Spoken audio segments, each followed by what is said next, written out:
അണിഞ്ഞൊരുങ്ങുന്നത് നല്ലതാണ്, എന്നാൽ അധികമായാൽ വെറും വേഷം കെട്ടലാകും. അത് അപമാനമാണ്. ആത്മീയ അണിഞ്ഞൊരുങ്ങൽ ആവശ്യമാണ്. ആത്മാർത്ഥമാണെങ്കിൽ ഒരിക്കലും അത് അധികമാകുകയില്ല.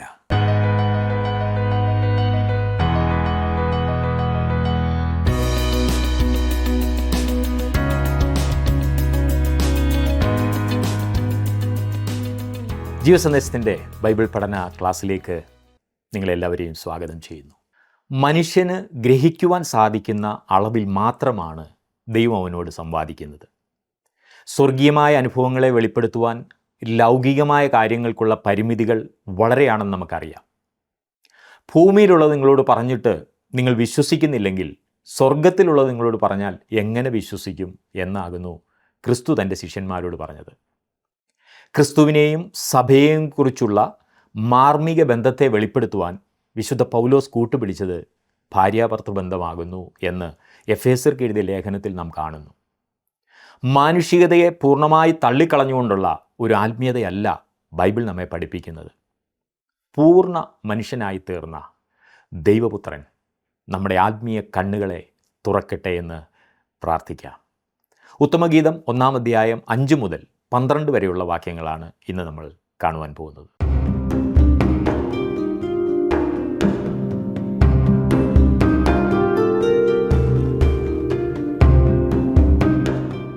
ശലോമൻ രാജാവ് എഴുതിയ ഉത്തമഗീത പുസ്തകം ഏറെ ആത്മീയ വർധന വരുത്തുവാൻ സഹായകമാകുന്നു എന്ന് ഇതിനോടകം നിങ്ങൾ തിരിച്ചറിഞ്ഞു എന്ന് ഞാൻ വിശ്വസിക്കുന്നു. 5 ചെറിയ ഗീതങ്ങളാലാണ് ഈ പുസ്തകം രചിക്കപ്പെട്ടിരിക്കുന്നത്. കാന്തനും കാന്തയും തമ്മിലുള്ള സ്നേഹബന്ധത്തിൻ്റെ മനോഹരമായ വർണ്ണനയുമായിട്ടാണ് 1-ാമത്തെ ഗീതം ആരംഭിക്കുന്നത്. അത് വെളിവാക്കുന്ന പല പദപ്രയോഗങ്ങൾ നാം ഇവിടെ കാണുന്നു. കാന്തൻ്റെ ചുംബനം, കാന്തൻ്റെ സ്നേഹം, കാന്തൻ്റെ ആകർഷണ ശക്തി. ഇന്ന് നാം വേറെ ചില കാര്യങ്ങൾ കാണുവാൻ പോകുകയാണ്. ഇനിയും വെയിൽ കൊണ്ട് കറുത്ത ആ അടിമ പെൺകുട്ടിയെക്കുറിച്ചാണ് നാം വായിക്കുന്നത്. 1-ാം അധ്യായത്തിൻ്റെ 4-ാം വാക്യം വരെ നാം ചിന്തിച്ചിരുന്നു. 5 മുതലുള്ള വാക്യങ്ങൾ ഇന്ന് നമുക്ക് പഠിക്കാം. 5-ഉം 6-ഉം വാക്യങ്ങൾ ഞാനൊന്ന് വായിക്കട്ടെ. യെരുശലേം പുത്രിമാരെ, ഞാൻ കറുത്തവളെങ്കിലും കേദാര്യ കൂടാരങ്ങളെപ്പോലെയും ശലോമോൻ്റെ തിരശീലകളെപ്പോലെയും അഴകുള്ളവൾ ആകുന്നു. എനിക്ക് ഇരുൾ നിറം പറ്റിയിരിക്കിയാലും ഞാൻ വെയിൽ കൊണ്ട് കറുത്തിരിക്കിയാലും എന്നെ തുറിച്ചു നോക്കരുത്. എൻ്റെ അമ്മയുടെ പുത്രന്മാർ എന്നോട് കോപിച്ചു, എന്നെ മുന്തിരിത്തോട്ടങ്ങൾക്ക് കാവലാക്കി. എൻ്റെ സ്വന്തം മുന്തിരിത്തോട്ടം ഞാൻ കാത്തിട്ടില്ലതാനും. കേദാർ കൂടാരങ്ങൾ അവ കറുത്ത ആട്ടിൻ തോൽ കൊണ്ടുണ്ടാക്കിയ കൂടാരങ്ങളായിരുന്നു. ഇന്നും ഈ പറഞ്ഞ ദേശങ്ങളിൽ കറുത്ത തോൽ കൊണ്ടുള്ള കൂടാരങ്ങൾ അലഞ്ഞു തിരിഞ്ഞ് നടക്കുന്നവർ താമസിക്കുവാനായി ഉപയോഗിക്കുന്നതായി കാണുവാൻ കഴിയും. ഇവിടെ താൻ കറുത്തവളാകുന്നു എന്ന് പെൺകുട്ടി പറയുമ്പോൾ അവൾ തൻ്റെ വർഗത്തെക്കുറിച്ചല്ല സൂചിപ്പിക്കുന്നത്. ശൂലേം പ്രദേശത്ത് നിന്നുള്ള ഒരു യഹൂദ പെൺകുട്ടിയാകുന്നു അവൾ. തൻ്റെ കറുപ്പിൻ്റെ കാരണം അവൾ തന്നെ വിശദീകരിക്കുകയാണ്. ശലോമോൻ്റെ മുന്തിരിത്തോട്ടങ്ങളിൽ ഒന്നിൽ പണി ചെയ്തിരുന്ന കൃഷിക്കാരായിരുന്നു അവളുടെ കുടുംബം. അവൾക്കും മുന്തിരിത്തോട്ടത്തിൽ പോയി വേല ചെയ്യേണ്ടതായി വന്നിരുന്നു. ഞാൻ വെയിൽ കൊണ്ട് കറുത്തു പോയിരിക്കുന്നു എന്നത്രേ അവൾ പറയുന്നത്. നമ്മുടെ നാട്ടിലും നമ്മൾ അങ്ങനെയുള്ളവരെ കണ്ടിട്ടുണ്ടല്ലോ. അവർ നല്ല നിറമുള്ളവരായിരുന്നു, എന്നാൽ നിരന്തരമായ അധ്വാനം കൊണ്ട് കറുത്ത് കരിവാളിച്ചു പോയി. അവൾ കറുത്തവളാണ് എങ്കിലും അവൾ സുന്ദരിയായിരുന്നു, അവൾ അഴകുള്ളവളായിരുന്നു. ഈ ത്വക്കിൻ്റെ നിറമല്ല പ്രധാനപ്പെട്ട കാര്യം.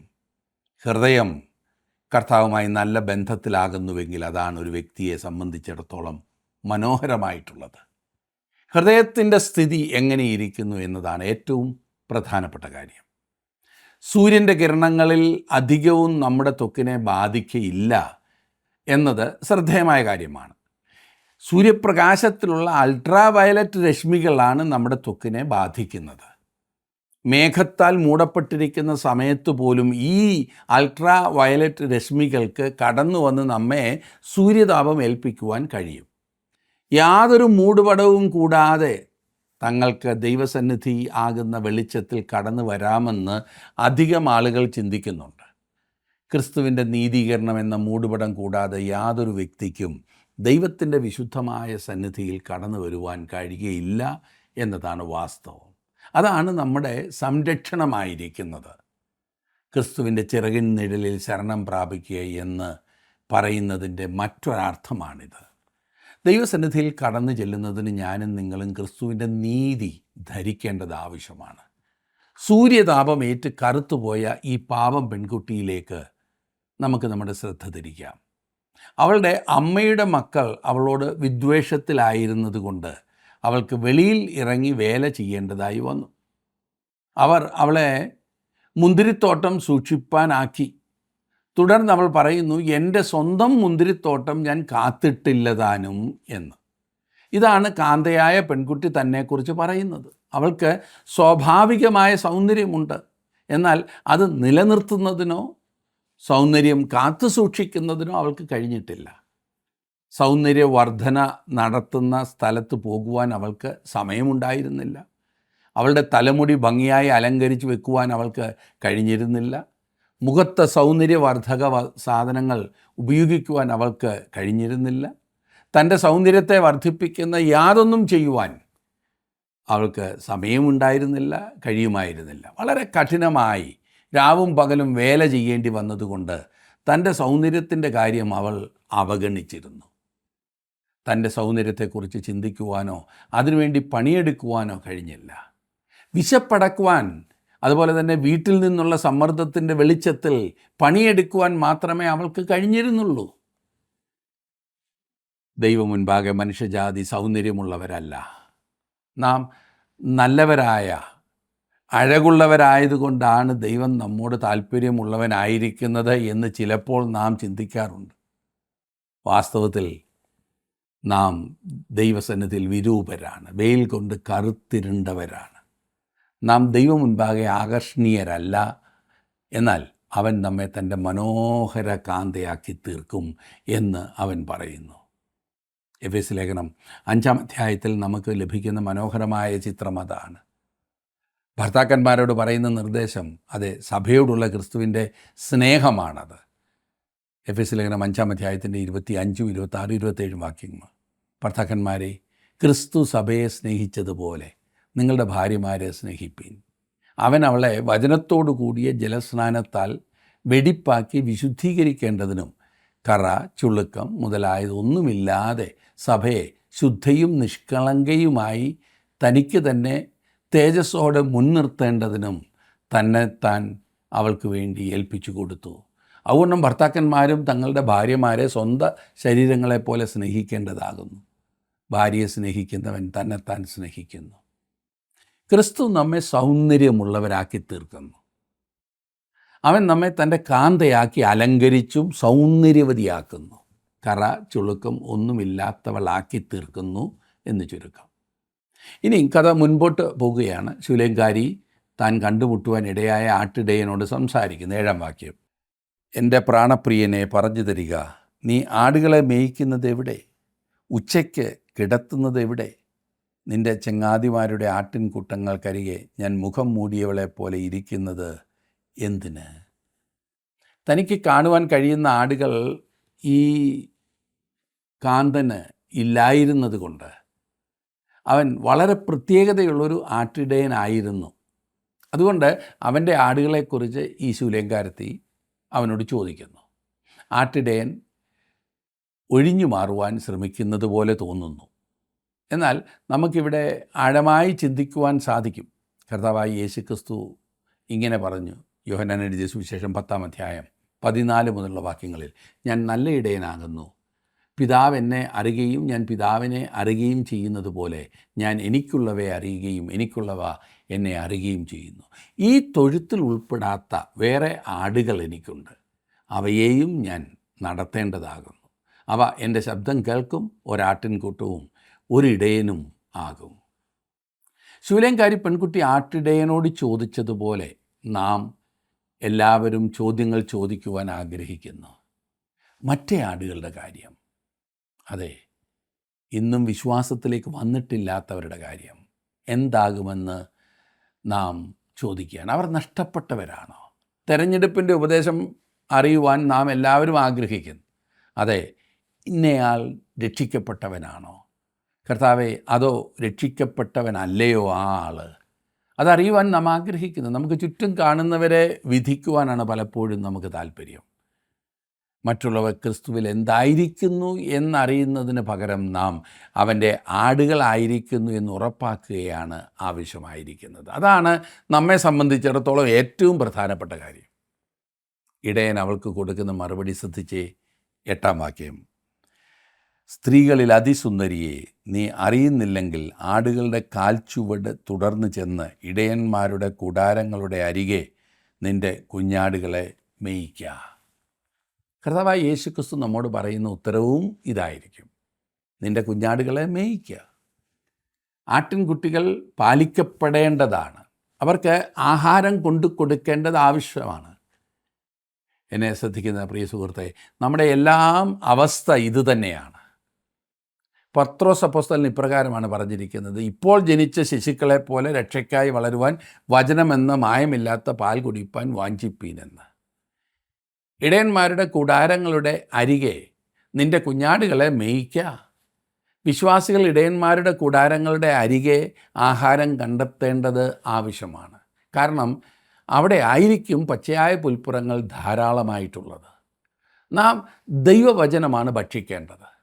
ദൈവവചനം നമുക്ക് സന്തോഷപ്രദമല്ലെങ്കിൽ, സങ്കീർത്തനക്കാരൻ പറയുന്നത് പോലെ അത് നമുക്ക് പ്രമോദമായിട്ടില്ലെങ്കിൽ, അത് നമുക്ക് രസമായിട്ടില്ലെങ്കിൽ, മറ്റുള്ളവരോട് അതിൻ്റെ സന്തോഷം പറഞ്ഞു കൊടുക്കുന്നതിനോ അത് ഭക്ഷിക്കേണ്ടതിൻ്റെ ആവശ്യകതയെക്കുറിച്ച് പറയുന്നതിനോ നമുക്ക് കഴിയുകയില്ല. നാം ദൈവവചനം ഭക്ഷിക്കേണ്ടത് ആവശ്യമാണ്. പിന്നീട് നാം ദൈവവചനം മറ്റുള്ളവർക്ക് കൊടുക്കുകയും ചെയ്യേണ്ടത് ആവശ്യമാണ്. ക്രിസ്തുവിൻ്റെ മണവാട്ടി ഇന്ന് ദൈവവചനം മറ്റുള്ളവർക്ക് കൊടുക്കേണ്ടത് ആവശ്യമാകുന്നു എന്ന കാര്യം പ്രത്യേകം ശ്രദ്ധിക്കുക. ക്രിസ്തു വിശ്വാസികൾ എന്ന നിലയിൽ, അതെ, വിശ്വാസികളുടെ ശരീരം എന്ന നിലയിൽ നാം ഇന്ന് ഇതിൽ പരാജയമടയുകയാണ് ചെയ്യുന്നത്. സ്ത്രീകളിൽ അതിസുന്ദരിയെ, നീ അറിയുന്നില്ലെങ്കിൽ എന്ന് നാം വായിച്ചല്ലോ. നമുക്ക് ഉത്തരം കണ്ടെത്തുവാൻ കഴിയാത്ത അനേകം കാര്യങ്ങളുണ്ട്. എന്നാൽ താങ്കൾക്കറിവില്ലാത്ത കാര്യങ്ങൾ, താങ്കൾക്കറിവുള്ള കാര്യങ്ങളെ അസ്വസ്ഥമാക്കുവാൻ അനുവദിക്കരുത്. നിങ്ങളുടെ പാപങ്ങൾക്ക് വേണ്ടി ക്രിസ്തു മരിച്ചു എന്ന് നിങ്ങൾക്ക് അറിയാം. നിങ്ങൾ അവനിൽ വിശ്വസിക്കുന്നു എന്ന് നിങ്ങൾക്കറിയാം. നിങ്ങൾ അവനിൽ ആശ്വാസം കണ്ടെത്തിയിരിക്കുന്നതായി നിങ്ങൾക്കറിയാം. എങ്കിൽ എൻ്റെ വീണ്ടെടുപ്പുകാരൻ ജീവിച്ചിരിക്കുന്നു എന്ന് ഞാൻ അറിയുന്നു എന്ന് നിങ്ങൾക്ക് പറയുവാൻ കഴിയും. ഞാൻ ആരെ വിശ്വസിച്ചിരിക്കുന്നു എന്ന് എനിക്കറിയാം. അത് പറയുവാൻ താങ്കൾക്ക് കഴിയും. പൗലോസ് അപ്രകാരം പറഞ്ഞു. എന്നാൽ തെരഞ്ഞെടുപ്പിനെക്കുറിച്ചും മുൻനിർണയത്തെക്കുറിച്ചും സകല ഉപദേശവും തനിക്കറിയാമെന്ന് പൗലോസ് പറഞ്ഞിരിക്കുന്നതായി നാം കാണുന്നില്ല. അതുകൊണ്ട് നമുക്കറിവുള്ള കാര്യങ്ങളെ അസ്വസ്ഥപ്പെടുത്തുവാൻ അറിവില്ലാത്ത കാര്യങ്ങളെ നാം അനുവദിക്കരുത്. മനസ്സിലായല്ലോ? നമ്മുടെ കുഞ്ഞാടുകളെ മേയിക്കുന്നു എന്ന കാര്യം നാം ഉറപ്പാക്കണം. അനേകം വർഷങ്ങളിലൂടെ ദൈവവചനം പഠിക്കുവാൻ ജീവസന്ദേശം പ്രയോജനപ്പെടുത്തുന്ന അനേകരെ എനിക്കറിയാം. അവർക്ക് 100 ചോദ്യങ്ങൾ ഇല്ല. പിന്നെയോ പഠിച്ച കാര്യങ്ങൾ എങ്ങനെയെങ്കിലും മറ്റുള്ളവരെ പഠിപ്പിക്കുവാനുള്ളൊരു വലിയ തീഷ്ണതയുണ്ട്. രോഗക്കിടക്കയിൽ നിന്നും എഴുന്നേറ്റ് കാര്യമായി ഒന്നും ചെയ്യുവാൻ കഴിയാത്ത ഒരമ്മച്ചി വയനാട്ടിലുണ്ട്. അവരുടെ കിടക്കയിൽ കിടന്നുകൊണ്ട് അവർ തൻ്റെ സ്നേഹിതർക്കും ബന്ധുക്കൾക്കും മറ്റ് പരിചയക്കാർക്കും ജീവസന്ദേശ പഠനം റെക്കോർഡ് ചെയ്തത് വാങ്ങി അയച്ചു കൊടുത്തുകൊണ്ടേയിരിക്കുന്നു. എത്ര മഹത്തായ ഒരു ശുശ്രൂഷയാണ് ഈ അമ്മച്ചി ചെയ്യുന്നത്. ദൈവം അവരെ അനുഗ്രഹിക്കട്ടെ. ഇതേ കാര്യമാകുന്നു കാന്തൻ തൻ്റെ കാന്തയോട് പറയുന്നത്. മറ്റുള്ളവരുടെ ആടുകളെക്കുറിച്ച് നീ അറിയേണ്ടതില്ല. നിൻ്റെ ആടുകളെ നീ തീറ്റിപ്പോറ്റുക. അവർക്ക് ദൈവവചനം ലഭിക്കുന്നു എന്ന് നീ ഉറപ്പാക്കുക. തുടർന്ന് നാം കാന്തയുടെ അലങ്കാരമാണ് കാണുന്നത്. 9-ാം വാക്യം ഞാനൊന്ന് വായിക്കാം. എൻ്റെ പ്രിയേ, ഫറവോൻ്റെ രഥത്തിന് കെട്ടുന്ന പെൺകുതിരയോട് ഞാൻ നിന്നെ ഉപമിക്കുന്നു. ഞാൻ മുമ്പ് സൂചിപ്പിച്ചതുപോലെ പ്രിയേ എന്ന് ഉപയോഗിച്ചിരിക്കുന്നിടത്ത് മണവാളൻ മണവാട്ടിയോട് സംസാരിക്കുകയാണ് ചെയ്യുന്നത്. പ്രിയൻ എന്ന് ഉപയോഗിച്ചിരിക്കുന്നിടത്ത് മണവാട്ടി മണവാളിനോട് സംസാരിക്കുകയാണ് ചെയ്യുന്നത്. എൻ്റെ പ്രിയേ, ഞാൻ നിന്നെ ഫറവോൻ്റെ രഥത്തിന് കെട്ടുന്ന പെൺകുതിരയോട് ഉപമിക്കുന്നു. മോശയും ഇസ്രായേൽ മക്കളും മിസ്രയീം വിട്ട് ചെങ്കടലിൻ്റെ തീരത്തെത്തിയപ്പോൾ അവർക്ക് പിൻപോട്ട് പോകുവാൻ കഴിയുമായിരുന്നില്ല. കാരണം ഫറവോൻ്റെ രഥങ്ങൾ അവരെ പിന്തുടരുന്നുണ്ടായിരുന്നു. കുതിരകളോടും രഥങ്ങളോടും കൂടിയ സൈന്യത്തിൻ്റെ മുന്നേറ്റം അത് ഭയാനകമായിരുന്നു. ഭീകരമായ കാഴ്ചയായിരുന്നു. ഭയവും അതേസമയം തന്നെ അത്ഭുതവും ഉളവാക്കുന്ന കാര്യമായിരുന്നു അത്. ഇവിടെ മണവാളൻ പറയുകയാണ്, ഫറവോൻ്റെ രഥത്തിന് കെട്ടുന്ന പെൺകുതിരയെപ്പോലെ ഈ ഗ്രാമീണ പെൺകുട്ടിയുടെ സൗന്ദര്യം അവനെ അത്ഭുതപ്പെടുത്തുകയും ഉത്തേജിപ്പിക്കുകയും ചെയ്യുന്നുവെന്ന്. അവൾ കൊട്ടാരത്തിൽ വളർന്ന പെൺകുട്ടിയായിരുന്നില്ല. അവൾ സൗന്ദര്യവർദ്ധനവിന് വേണ്ടി ഒരിക്കലും മെനക്കെട്ടിട്ടില്ല. അതിനുവേണ്ടി യാതൊന്നും ചെയ്യുവാൻ അവളെക്കൊണ്ട് കഴിയുമായിരുന്നില്ല. തന്നെ സംരക്ഷിക്കുന്നതിന് പോലും അവൾ ശ്രദ്ധിച്ചിരുന്നില്ല. എങ്കിലും അവൾക്ക് ഒരു സ്വാഭാവികമായ ജന്മനാ ഉള്ള ആകർഷണീയതയും സൗന്ദര്യവും ഉണ്ടായിരുന്നു. താൻ ശ്രദ്ധിച്ച കാര്യങ്ങളെക്കുറിച്ച് തുടർന്ന് അവൻ പറയുന്നത് 10-11 വാക്യങ്ങൾ വായിക്കാം. നിന്റെ കവിൾത്തടങ്ങൾ രത്നാവലി കൊണ്ടും നിന്റെ കഴുത്ത് മുത്തുമാല കൊണ്ടും ശോഭിച്ചിരിക്കുന്നു. ഞങ്ങൾ നിനക്ക് വെള്ളിമണികളോടുകൂടിയ സുവർണ സരപ്പിളി ഉണ്ടാക്കിത്തരാം. നിന്റെ കവിൾത്തടങ്ങളും കഴുത്തും ശോഭിച്ചിരിക്കുന്നു. അവളുടെ കഴുത്തും കവിൾത്തടങ്ങളും മനോഹരമാണെന്ന് അവൻ പറയുന്നു. താൻ അവയെ ആഭരണങ്ങൾ കൊണ്ട് നിറയ്ക്കുവാൻ ആഗ്രഹിക്കുന്നു എന്നും അവൻ പറയുന്നു. തനിക്ക് ആകൃഷ്ടമായി തോന്നിയ അവയവങ്ങളുടെ വർണ്ണന അവൻ നടത്തുകയാകുന്നു. തൻ്റെ മണവാട്ടിയാകുവാൻ പോകുന്ന പെൺകുട്ടിയെക്കുറിച്ചാണ് അവൻ സംസാരിക്കുന്നത് എന്ന് മറക്കരുത്.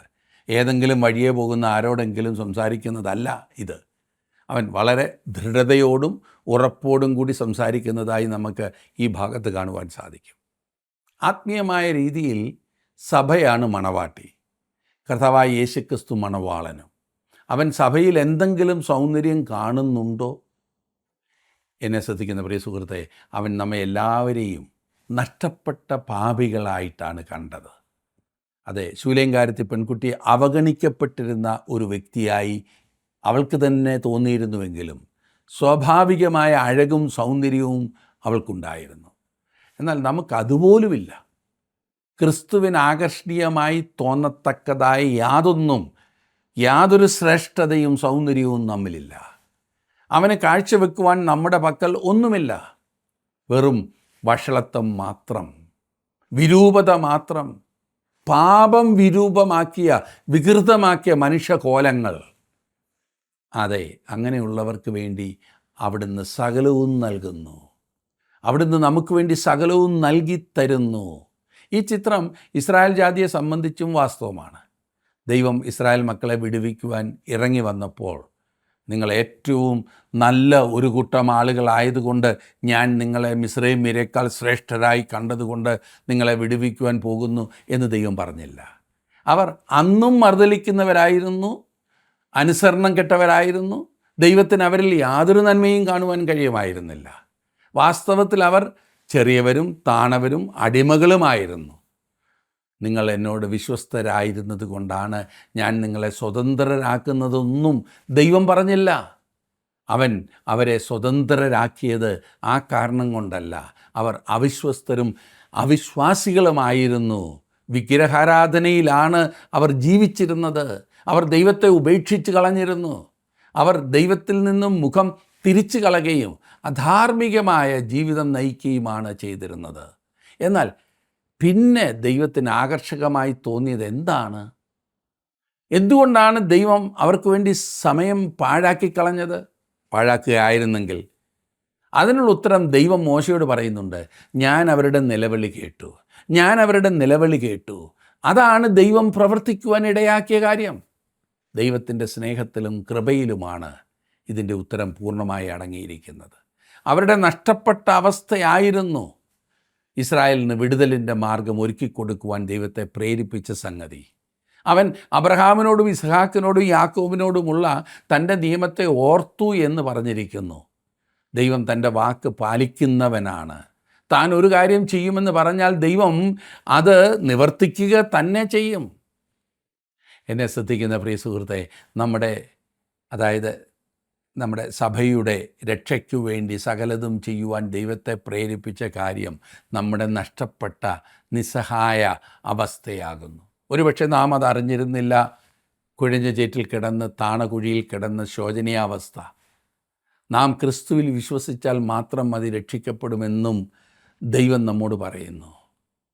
ഞങ്ങൾ നിനക്ക് വെള്ളിമണികളോട് കൂടിയ സുവർണ സരപ്പളി ഉണ്ടാക്കിത്തരാമെന്ന് നാം വായിച്ചല്ലോ.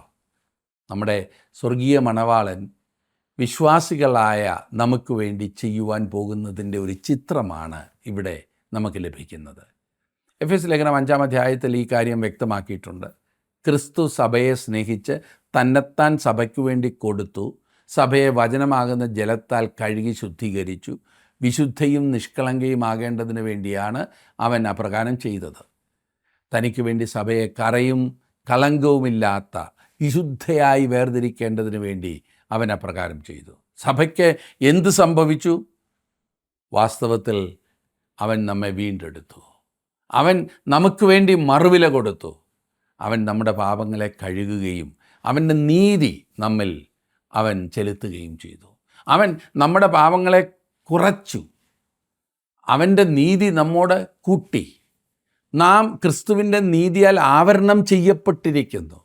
നാം അവനിൽ പൂർണ്ണരായി പ്രിയനായവന് യോഗ്യരായി തീർന്നിരിക്കുന്നു. നമ്മുടെ എന്തെങ്കിലും മിടുക്കുകൊണ്ടല്ല, നമ്മുടെ എന്തെങ്കിലും നല്ല പ്രവൃത്തി കൊണ്ടല്ല, പിന്നെയോ അവിടുത്തെ കരുണയൊന്നു മാത്രം. നമ്മുടെ കർത്താവ് കരുണാസമ്പന്നനാണ്. അവൻ സ്നേഹവാനാണ്. അവിടുത്തെ സ്നേഹം നമ്മെ തേടി വരുന്ന സ്നേഹമാണ്. അവിടുത്തെ ദയ നമ്മെ കോരിയെടുക്കുന്ന ദയയാണ്. അവിടുന്ന് നമ്മെ എവിടേക്ക് കൊണ്ടുപോകുന്നു എന്ന് നോക്കിക്കാട്ടെ. 12-ാം വാക്യം. രാജാവ് ഭക്ഷണത്തിനിരിക്കുമ്പോൾ എൻ്റെ ജഡമാംസി സുഗന്ധം പുറപ്പെടുവിക്കുന്നു. അവൻ്റെ മേശയിങ്കിൽ നിന്നുള്ള വിരുന്നാണ് ഇവിടുത്തെ വിഷയം. രാജാവ് ഭക്ഷണമേശയ്ക്കരികെ ഇരിക്കുമ്പോൾ അവൻ്റെ അതിഥികളും അവനോടൊപ്പം ഉണ്ടായിരിക്കും. മണവാളൻ തൻ്റെ ക്ഷണിക്കപ്പെട്ട എല്ലാ അതിഥികളെയും വിരുന്ന് മേശയിങ്കൽ കൊണ്ടുവരും. ചരിത്രം പരിശോധിച്ചാൽ മണവാളൻ്റെ വിരുന്നിനുള്ള ക്ഷണം സ്വീകരിച്ചത് ആരെല്ലാം എന്ന് കാണുവാൻ നമുക്ക് കഴിയും. അവൻ ജനിച്ചപ്പോൾ ഗോശാലയിൽ അവനെ കാണുവാനായി ഇടയന്മാർ മലമുകളിൽ നിന്നിറങ്ങി വന്നു. പിന്നീട് കിഴക്ക് നിന്ന് വിദ്വാൻമാർ അവന് കാഴ്ച അർപ്പിക്കുവാനായി വന്നു. ദാവീദ് ഇപ്രകാരം എഴുതിയപ്പോൾ വിരുന്ന് മേശയുടെ കാര്യം അവൻ്റെ മനസ്സിലുണ്ടായിരുന്നു. അതെ, 23-ാം സങ്കീർത്തനത്തിൻ്റെ 5-ാം വാക്യം. എൻ്റെ ശത്രുക്കൾ കാണെ നീ എനിക്ക് വിരുന്നൊരുക്കുന്നു, എൻ്റെ തലയെ എണ്ണ കൊണ്ട് അഭിഷേകം ചെയ്യുന്നു, എൻ്റെ പാനപാത്രവും നിറഞ്ഞു കവിയുന്നു. എന്നെ ശ്രദ്ധിക്കുന്ന പ്രിയ സുഹൃത്തെ, ദൈവം താങ്കളോട് പറയുന്നു, കണ്ടാലും ഞാൻ വാതിൽക്കൽ നിന്ന് മുട്ടുന്നു. ആരെങ്കിലും എൻ്റെ ശബ്ദം കേട്ട് വാതിൽ തുറന്നാൽ ഞാൻ അവൻ്റെ അടുക്കൽ ചെന്ന് അവനോടും അവൻ എന്നോടും കൂടെ അത്താഴം കഴിക്കും.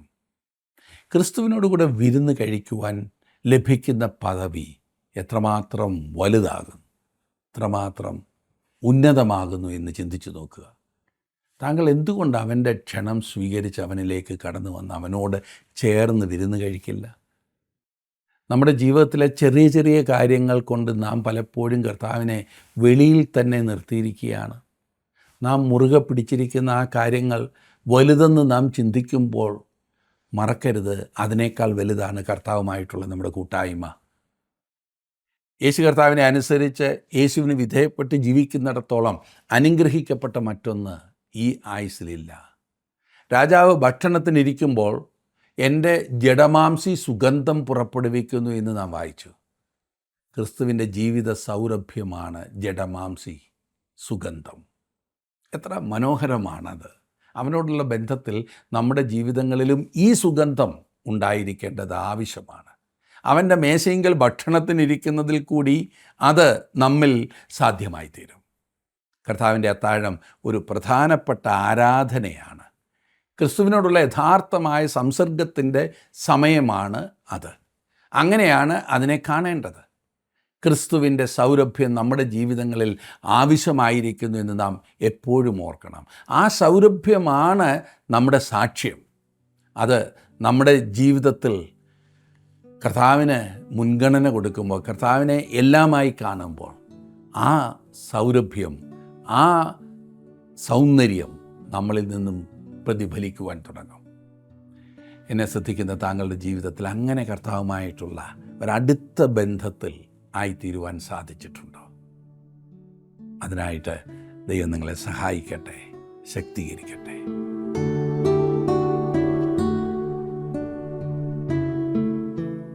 അന്തഃപുരത്തിലെ രാജകുമാരി ശോഭാ പരിപൂർണയാകുന്നു. അവളുടെ വസ്ത്രം പൊൻ കസവുകൊണ്ടുള്ളത്. അവളെ ചിത്രത്തയ്യലുള്ള വസ്ത്രം ധരിപ്പിച്ച് രാജസന്നിധിയിൽ കൊണ്ടുവരും. അവളുടെ തോഴിമാരായി കൂടെ നടക്കുന്ന കന്യകമാരെയും അങ്ങയുടെ അടുക്കൽ കൊണ്ടുവരും. സന്തോഷത്തോടും ഉല്ലാസത്തോടും കൂടെ അവരെ കൊണ്ടുവരും. അവർ രാജമന്ദിരത്തിൽ പ്രവേശിക്കും എന്നാകുന്നു 45-ാം സങ്കീർത്തനത്തിൽ മഹാരാജാവായ ദൈവത്തിൻ്റെ സന്നിധിയിലേക്ക് ആനയിക്കപ്പെടുവാൻ ഭാഗ്യം ലഭിച്ചവരെക്കുറിച്ച് പാട്ടുകാർ എഴുതിയിരിക്കുന്നത്. കളങ്കമില്ലാത്തവരായി തേജസ്സോടുകൂടിയാണ് കർത്താവിൻ്റെ സഭയെ ദൈവത്തിൻ്റെ മഹിമാ സന്നിധിയിൽ നിർത്തുവാൻ പോകുന്നത്. ആ പ്രത്യാശയാൽ നമ്മുടെ ഹൃദയങ്ങൾ നിറഞ്ഞിരിക്കട്ടെ.